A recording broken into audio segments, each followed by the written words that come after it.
Hi guys, ഇന്നത്തെ വീഡിയോയിലൂടെ നമ്മൾ നോക്കുന്നത് എങ്ങനെ നമുക്ക് ഈസി ആയിട്ട് ഒരു ടേസ്റ്റി ഗ്രീൻ പീസ് കറി തയ്യാറാക്കിയെടുക്കാമെന്നുള്ളതാണ്. അതിനായി ഞാൻ ഇവിടെ ഒരു അരക്കപ്പ് ഗ്രീൻ പീസ് തലേന്ന് വെള്ളത്തിൽ കുതിർത്ത് വെച്ചു.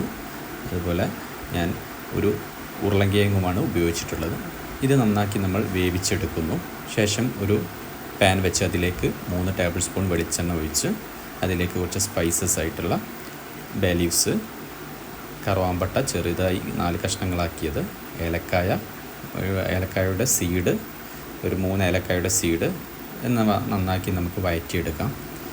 പിന്നെ ഞാൻ ഇതിലേക്ക് 2 മീഡിയം സൈസ് സവാള സ്ലൈസായിട്ട് അരിഞ്ഞത് ഇതിലേക്ക് ആഡ് ചെയ്ത് കൊടുക്കുന്നു.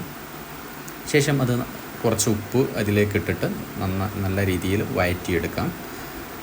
അന്ന് അത്യാവശ്യം നന്നായി ആ ഒരു ഉള്ളിയുടെ കളർ മാറി വരുന്നവരെ വഴറ്റിയതിന് ശേഷം ഇതിലേക്ക് നമ്മൾ ഒരു ടേബിൾ സ്പൂൺ ഇഞ്ചി വെളുത്തുള്ളി പേസ്റ്റ്, ഒരു 3 പച്ചമുളക് നെടുകെ കീറിയിട്ടുള്ളത് നന്നാക്കി എന്നിട്ട് വഴറ്റിയെടുക്കാം.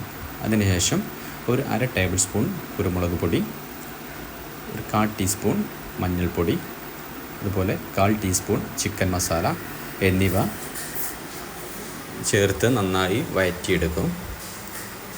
ശേഷം നമ്മൾ ഇവിടെ നേരത്തെ വേവിച്ച് വെച്ചിട്ടുള്ള ഉരുളങ്കിഴങ്ങും ഗ്രീൻ പീസും കൂടി നമ്മൾ കുക്കറിൽ നിന്ന് ഇതിലേക്ക് നേരെ ആഡ് ചെയ്ത് കൊടുക്കുന്നു. എന്നിട്ട് നന്നാക്കി ഒന്ന് വഴറ്റിയെടുത്തിന്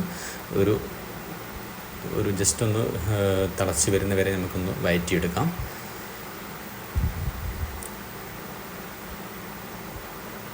അത്യാവശ്യം തിളച്ച് വന്നതിന് ശേഷം നമുക്കിതിലേക്ക് 1 കപ്പ് തേങ്ങാപ്പാൽ ഇതിലേക്ക് ആഡ് ചെയ്ത് കൊടുക്കാം. പിന്നെ നന്നാക്കി ഒന്ന് ഇളക്കി ഒന്ന് തിളച്ചതിന് ശേഷം കുറച്ച് കറിവേപ്പിലയും കൂടി ആഡ് ചെയ്ത് നമുക്കിതൊന്ന് ജസ്റ്റ് ഒന്ന് മൂടി വെച്ച് ഒന്ന് വേവിച്ചെടുക്കാം. ഇത്രയും സ്ഥിതിക്ക് നമുക്കിത് തീ ഓഫാക്കി നമുക്കിതൊരു കറി സെർവ് ചെയ്ത് ഉപയോഗിക്കാവുന്നതാണ്. ഇതൊരു ടേസ്റ്റി ആയിട്ടുള്ള ഗ്രീൻ പീസ് കറി.